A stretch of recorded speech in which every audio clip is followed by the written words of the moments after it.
Hello everyone, today I would like to talk to you about a memorable speech in history which was addressed by Winston Churchill on June 4th of 1940, which is "We shall fight on beaches," or often referred to as "We shall never surrender."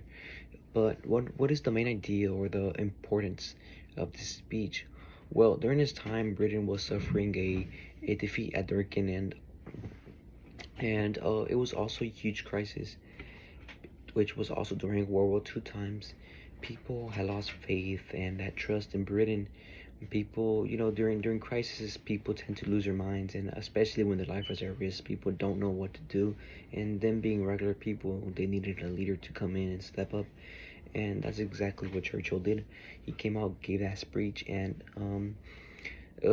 people gained that hope and trust again in the military and in the government. With a lot of touching words and phrases that Churchill emphasized throughout the speech. During the speech, he also used a lot of rhetorical devices such as repetition, as we see a lot, "We shall fight," and he didn't use "we shall fight" in a regular manner. He used it to emphasize that Britain is a nation that will never back down, and and to support that, he also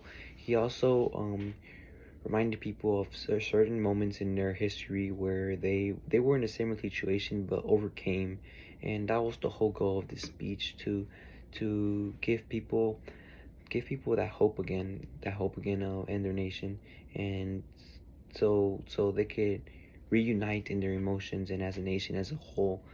And so it wouldn't just be the military fighting alone, but the whole nation and its people.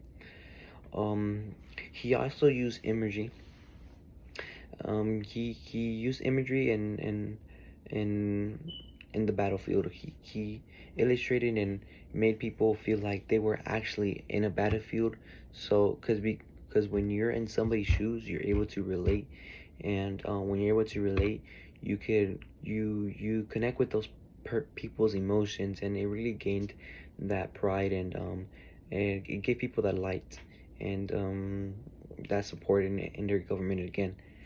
Um, but overall, this speech was to um, reconstruct their nation, since it wasn't just the crisis that was falling apart, but also the faith in the people really was bringing down that or making matters worse. It wasn't helping, and Churchill just wanted to be a leader and reconstruct that faith in the people. He managed to use a lot of rhetorical devices to convey people and persuade people to keep supporting them, and never back down no matter what was the outcome. And yeah, overall, Churchill, he was a great leader, and